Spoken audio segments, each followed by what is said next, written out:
Yo everyone, welcome to another episode of Best of Bonds Blood Box. We're here to talk about things metal, all things around metal and such. Today, going to do more of a themed video, if you will. We're going to talk about doom metal.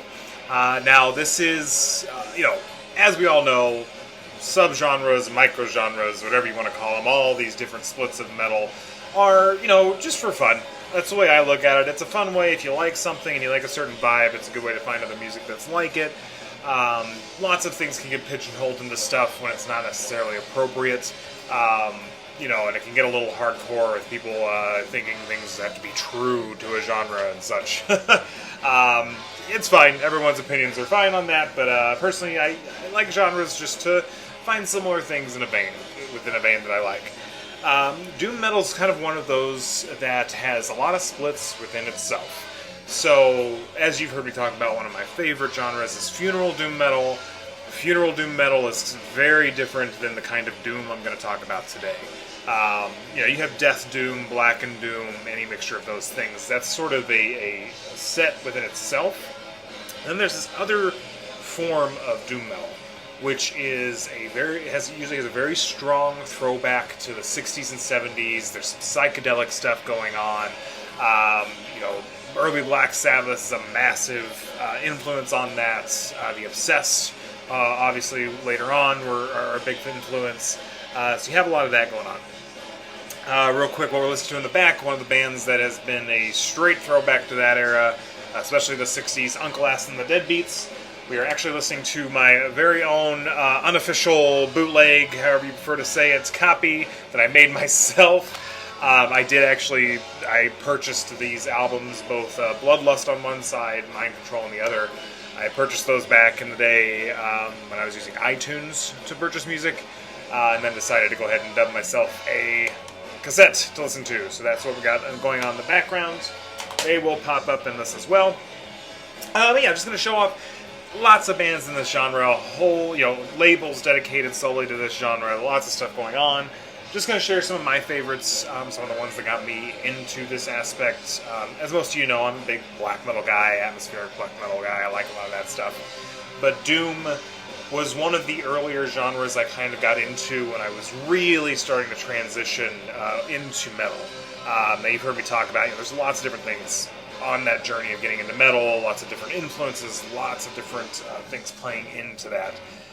But when I first started really paying attention to metal, I still personally wasn't fond of really harsh vocals, something I got over pretty quick. But in the very beginning, when I was starting to explore it, I just wasn't as much of a fan of that. I liked clean singing. And it kind of started with this weird thing happens in the late 2000s, late 2000s, early 2010s, where you've got this sort of crossover with sludge metal and doom metal and those things, and they've not, as far as I remember, not really separated yet. So you've got like High on Fire, Baroness, Mastodon. Those bands were bands I was listening to back then. And it's just kind of heavier, sludgy stuff, but maybe not as harsh on the vocal end. But then, so I was kind of listening to that, and then in the band I was in, Scott, who's the guitar player, big metal guy. He also had a friend who was super into metal. Had given him a mix CD of a bunch of different stuff, and it had a lot of really cool things on it. One of which was this album. I did not take these out of the sleeves. It's going to be hard to see them in the sleeves. Hang on. Okay, there we go. Much better. So this was the band that was on there, specifically this album, Witchcraft Legend. Now, comparatively to a lot of other, just music in general, this is an extremely political album. Very, I'd say, anti-capitalist, anti-patriarchal, all sorts of stuff. I mean, directly referenced in this album. But it is fucking awesome. Of course, I personally love the lyrical content. I think it's very fantastic that they went down that road. But also musically, it is just fucking solid as hell, front to back. Really stellar album. Now, Witchcraft has plenty of albums out before this, where they are very much Black Sabbath worship, doing a lot of that really old 70s style kind of Black Sabbath. Black Sabbath will come up, because Black Sabbath's very obviously a huge influence on the entire genre. But this is, and they have an album out after this that's also very good, but this is, in my opinion, one of the best albums of the genre, of this sort of throwback doom metal. I don't know what we're going to call it. Just know, when I'm talking about doom metal in this episode, it's that kind of classic Sabbath worship type doom metal. But gorgeous songwriting, killer riffs. I know on this album, the lead singer, I don't know his name, but this is the first album where he stops playing guitar. They hired another guitar player to come in so he could focus solely on the vocals, and he really gets to stretch on his vocal range, a lot more movement on the melodies, comparatively to the older stuff. Seems like they really came into their own with this album. And I'm glossing over, we're starting kind of on my journey with doom metal. There are lots of bands that were very, very influential between Black Sabbath and the bands I'm talking about. Cathedral, just a bunch of others, including, let's see, who is the band? This band actually started as a cover project for, not St. Vitus, but something like that. I cannot think of the name of it. But they were actually a cover band of an older doom metal band, kind of from an era before doom metal was a labeled genre. But that's kind of where they got their start. So they were in that vein. This came out, I believe, about 2012. Not heard this one before. Just really, really, really killer album. Great songwriting.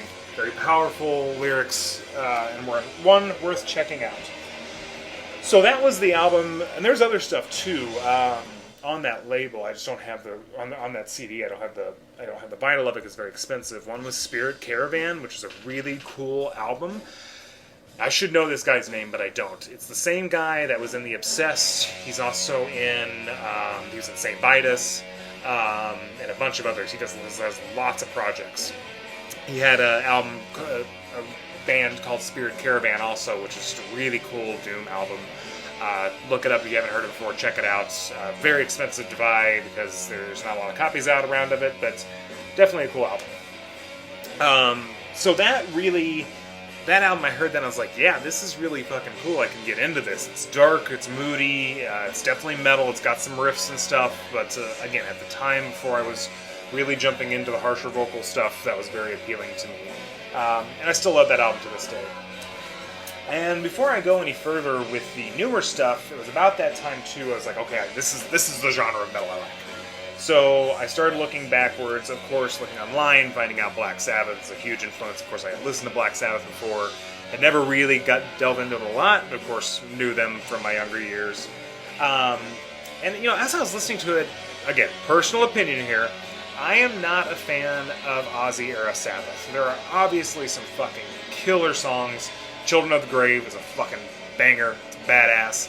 I respect the shit out of them. A lot of the music we have wouldn't have happened as it did, or maybe happened differently. There's lots of things that were definitely sparked by Black Sabbath. That was a very influential band. But I am personally just not really a fan of the music. I respect it, just not a fan of it. I am, however, when I started going back, finding out about this, and of course, when I was younger, I only knew about the early Sabbath albums, I came across this album. Now this is a fucking brilliant record. A perfect record in my mind. Of course, I have since become a major Dio fan. Dio, in my mind, can do no wrong. Of the classic metal dudes, I fucking love Dio. I think he's fantastic. Personally, and I know everybody has their different, if you are a Black Sabbath fan, everybody has their favorite albums. This is by far my favorite Black Sabbath album. Tur is great too. I love the later stuff, but this is one that really resonated with me. Even over the other Dio albums, like Mob Rules, it's fine, just didn't click as hard with me, and certainly Dehumanizer, that was a cool album, but not, just didn't click with me as much. This, front to back, is perfect to me. I love it. Also with this, Black Sabbath, Tommy Iommi, Geezer Butler, all those dudes, it seems like they really tightened up their sound. They had the older Sabbath years under their belt. They really just got tighter with their playing, with their songwriting. Of course, Dio's powerful-ass vocals behind it. And I can't help but think this is also a very influential album on a lot of doomsters today. Obviously, the early Black Sabbath is the main influence, but there's a lot of stuff here that I hear some influences on modern things. maybe even a little bit of Witchcraft and some of these others. But I'm sure you all are very familiar with this album. This is not an underground album by any means. If you're not, definitely check this out. Absolutely killer. But Black Sabbath, Heaven and Hell, one of my favorites. One of my favorites of the classic stuff. So, gotta mention Black Sabbath. I'm talking about DooM, so gotta throw that in there. There's no real order to this. I'm just kind of going through some of the DooM albums I like that kind of got me into it. Uncle Ass and the Deadbeats was one I found pretty quickly after Witchcraft, and this would have been about when they started. I still haven't bought a lot of the vinyl, because it's kind of like I was bitching about the other day in Opeth with how it's really expensive. Uncle Ass and the Deadbeats albums are never under $30, and tend to be even more than that, 35 or so. So I just haven't kicked out the cash for them. But we got the first two albums here on my bootleg. Both amazing. I love them. They're kind of a one-trick pony. I mean, all their albums have that similar sound. If I'm not mistaken, they all play old instruments like the guitars.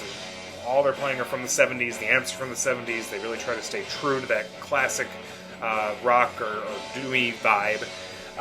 And all their music's sort of that worship of the 60s cult era. Everybody was getting into a lot of crazy shit with drugs and all that back in the 60s and 70s. And in the occult, and getting into cults, and so that's kind of their vibe. The one vinyl I do have, I got this at Down the Valley, is Wasteland, which is their latest release. Killer, it's good. I think I showed this in one of my collection update videos. I really enjoy it. Uncle Ass and the Deadbeats, like I said, one-trick pony. There's not a lot of variation on their stuff. They definitely have a sound that they stick to. They have a style that they stick to, both visually and musically. And I dig it. It's fun. You can hear it in the back. You get the idea of what it is. It's fun stuff. I know people have mixed feelings on it, but I like them. But moving right along to some more influential albums for me personally. This is one that you might not have heard. If you're in the Doom world, you might have. If you're not, one I definitely want you to check out. And that is Jess and the Ancient Ones. This is the first album, which I believe is eponymous. Yes, just self-titled, Jess and the Ancient Ones. This is a fucking awesome record. Female vocalist, and she very much has that throwback to, think of like a spookier Stevie Nicks. A little harsher, a little growlier Stevie Nicks. Fantastic musicians as well. Production-wise, also trying to get that sort of older sound from the 60s and 70s. I think they have 3 guitar players in the band. Really good stuff. Again, kind of witchy, more on that witchy occult sort of vibe. Musically, this is the remastered version, which comes with extra tracks. I know people kind of have mixed feelings on remasters. I think this one sounds really good. From what I've heard, I've not heard the original version on it. The original version, instead of being black, red, and cream, it's more of like it's purple instead of black. The reds are a little bit different, and there's greens in there. But this has the extra songs, which are really cool too. Just killer artwork also. I love it. Love it, love it, love it. Very witchy, very satanic. Yeah, great album. If you've not heard of Jess and the Ancient Ones, check them out. Absolutely fantastic. Moving right along, so this band is definitely, again, similar to Uncle Acid, but maybe more so. I will say Uncle Acid has a unique sound. It's like they have picked up on the, I don't know how to describe it, but more of the tape sound. A little bit thinner, a little higher tones, not as much bass in their mixing and stuff. Just meant to sound gritty and old. This is a band that also is definitely a throwback to 60s and 70s style Doom. Okay. Doom wasn't a thing back then. It's a thing now, but we'll just call it Doom. But less, the production's not quite as gritty as like Uncle Ass and the Deadbeats. This is Graveyard. This is the album Lights Out. Another one I found real early. Found them really quick after Witchcraft. Honestly, Graveyard, Witchcraft, and Just the Ancient Ones where I kind of got all at the same time. I looked up Witchcraft on iTunes back before I was collecting vinyl and CDs. I was all digital back in the late 2000s. So kind of went down the rabbit hole of recommendations. Just the Ancient Ones and Graveyard were two that popped up pretty quick. Both these albums came out about the same time, if not the same time, I think, all around 2012. Just killer one though, really banger. Starts off just right at the beginning. It's kind of adrenaline-inducing or pumping song. What is the first? I'm terrible with my song names. Oh, here we go. An Industry of Murder. Great song to start an album. Good stuff. These guys also have a lot of albums. I have listened to the other. I've owned a few in the past. Nothing quite hit me like this one did. This is another one that's just really good front to back. For what they're doing it really well on this album. I think sometimes some of their earlier albums can maybe get a little gimmicky, and some of the later stuff, and it's been a while since I've listened to it, I feel like maybe I was a little bored on some of that, but this one, I really enjoy front to back. Again, clean vocal singing on this, like most of this. Good album. So, check out Graveyard if you haven't. So, that's getting in, that's my kind of three, other than Black Sabbath, I guess 4 sort of main doom metal albums that kind of got me into the genre. It was from there, and now we're going to move a little bit into less of the 60s, 70s throwback doom and started getting into the more, what is probably modern doom or doom music as a lot of us think of it now, which again I think can fit closely with sludge. There's lots of crossovers between these, even like psychedelic rock and stuff, which you're going to see a little bit of here in a minute. But from there, I came across this album, which I'm sure most of you have heard of by now, Paul Bearer, Foundations. Shit. So this is Paul Bearer's second album, third release, because they had a demo, and then their first album, and now, not now, back then, Foundations of Burden. Probably the album that really kind of got them on the charts. This is a lot of people's first experience with Paul Bearer. Came out a little later. This was 2014, then comparatively to the other kind of 2012 bundle I had. So that same rabbit hole that sent me down that stuff took me to maybe find Paul Bearer, and I really fell in love with it when I heard it. It's more emotional, more moody than the other stuff. Again, not as much of the 70s, 60s throwback, but same vein on, I don't know, just there's a feel there with it. This doom. Slow songs, clean singing, primarily. Really loved this release. Has one of my favorite all-time songs on it, which is The Ghost I Used to Be. Just that riff that kicks in the middle of it. If you know the song, you know what I'm talking about. It's just fantastic. Gotten to see these guys live. Saw them live twice in Chicago, which was pretty cool. No, 3 times. Got to see them 3 times. They were killer live. They are, still putting out stuff. The album after this, I enjoyed as well. I will say I loved the first 2 songs on it, and then I just kind of felt like it was a little boring after that. Doom, I know a lot of people can think it gets a little boring anyways, but it didn't hold my interest through the whole album. This one holds my interest through the entire album. Haven't listened to the new one yet. I've not heard great things about it, but I am interested to check it out. Again, it's all subjective. The dudes are great players. What they do well. I do love the center gatefold piece here. It's pretty sick.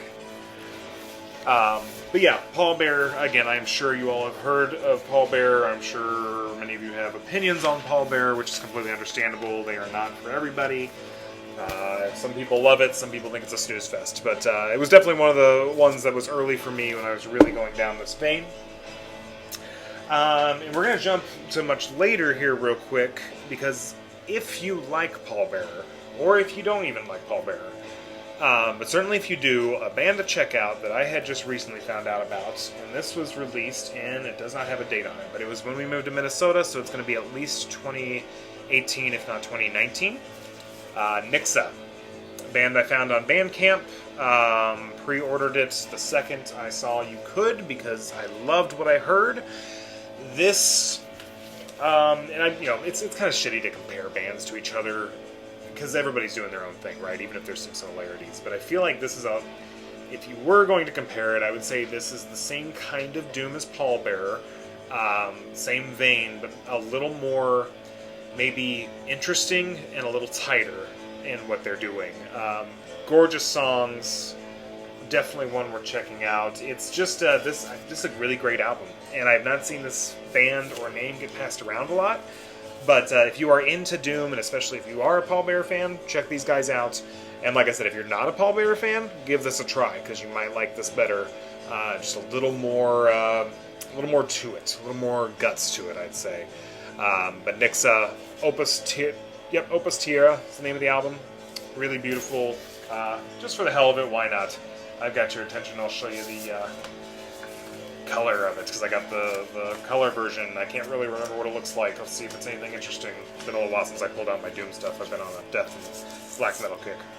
Oh, that's fine. Yeah, gold. Yeah, nothing too crazy, but the album artwork's great. The sleeve artwork's really cool. So yeah, Nixa, definitely one worth checking out.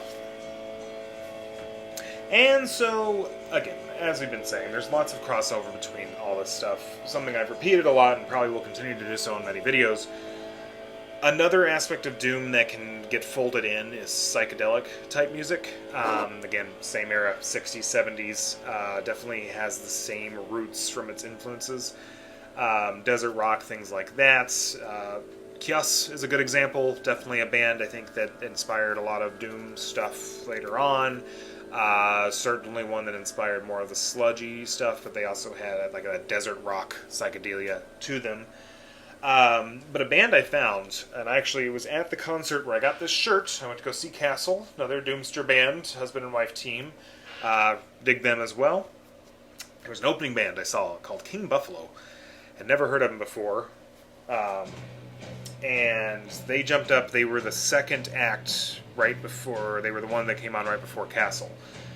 Fucking was blown away by these guys. Now at the show, even with Castle, it was at Reggie's Rock Club in Chicago. Kind of a place to see a lot of shows. It was in the smaller room that has the bar and kind of a restaurant and stuff too. Little stage in the front. There were not a lot of people at the show. I'd probably say about 20, maybe. I don't know why. Just sometimes Chicago can be like that, even with great bands. But these guys come on, put on a hell of a show. Just fucking amazing. And King Buffalo is the name of the band. Here's the album I bought at that show. This is their very first album. They had a demo release before this. I've actually got the flexi disc and the 7 inches there. But this is their first release. Came out, I wish these had dates on them. I should know them by heart, but I don't. Somewhere around in Chicago, so about 2016, 2017 maybe. Really just killer live show. Really cool stuff. Again, I put this in the doom metal genre myself. I don't know if a lot of other people would. It's more psychedelic type stuff, but it's just really good music front to back. Got this one signed. It's kind of nice because this is right when they were getting started. They had not turned into what they are now. Their music's the same, but these guys have really taken off in the underground scene. Their records sell for quite a bit of money. So it's nice to have the first edition of this. I actually have it on 2 editions because unfortunately this copy, which is brand new, has a blip in it that makes it skip on a song every time. So I went ahead and bought myself a second copy too to have to listen to. This one's a splatter and it's a gatefold. The first one's just a sleeve. But this is my listenable copy. The other ones, I don't usually buy records just to collect, but since it was the first one I had from them, I had to hold on to that. These guys put out a lot of stuff. They are working their asses off. They tour a lot. I actually have tickets to see them. We were supposed to see them before the pandemic hit, and of course, I think it was like May is when they're going to come through here, so that tour's canceled. It's been rescheduled a few times. Hopefully we get to see them next year, or whenever it's safe to do so. But I can usually see them 2 or 3 times in a year. That's how much they tour. They are just always touring and recording. So what came out after this is their EP Repeater. This sold out immediately when it popped up. I think it was a pre-order. This is the first edition of this as well. I kind of am always on the hunt for their stuff. Really awesome. Same vibe. They kind of similarly to Uncle S and the Deadbeats have a sound they stick to pretty strongly. But hold your interest. It's really good stuff all the way through. Shortly after Repeater, they came out with Longing to Be the Mountain, which was the next full release after their first one. Also a really good release. This one did not hit me quite as much as Repeater, and then the first one, Ryan did. And Ryan's name of the first one. But it's good. It's definitely a good album. King Buffalo, if you're familiar with the band Elder, King Buffalo and Elder sort of pair up a lot. Elder does a lot more touring in Europe. I think they're a little bit bigger in Europe. With their last album, I think they've gotten a little bigger here as well. But I got to see King Buffalo. They opened for Elder on their U.S. tour, and I got to see them in Chicago. Funny enough, at Reggie's again, but this time, and I think it was about a year later, this time instead of the small stage, they were over on the big stage in the big room, full setup, so that was really cool. Cool thing about this too, again, all those dudes, and it's funny, I'm kind of jumping all over the place with this one, but when Elder and King Buffalo started kind of hanging out and stuff, Elder came out with an album. I don't know the name of it, but if you've seen it, it's got like the eye with the mixing the potion or whatever, which sounds very King Buffalo-y. Elder has their own sound too, but that album sort of strayed away, and you could hear some maybe King Buffalo influences on that. And then on this album, they used the same artwork that does a lot, or same artist that does a lot of Elder's artwork. So if you're familiar with Elder's stuff, that'll probably look kind of familiar with the artwork that they have on their albums. So I imagine they're all friends. They seem to do a lot of stuff together and play together, and their music fits well together. It's definitely a cool show if you can catch them at the same time. And then King Buffalo came out with their latest release, another EP called Dead Star. Again, these are all first edition. I try to snag them when I can, but this is their latest full release. They had a live album come out recently too. I haven't picked that up yet, but this was cool. They start getting into some new realms with this a little bit. So there's synthesizer more just as sort of droning background layers on the previous stuff. Mostly it's guitar work that the lead singer and guitar player uses, lots of reverb and delay and things like that to sort of get that droning underbelly of their songs. But when I saw them live last, they did have one of those Korg minis that he was doing some stuff with, just sort of to layer up underneath the guitars and bass and drums.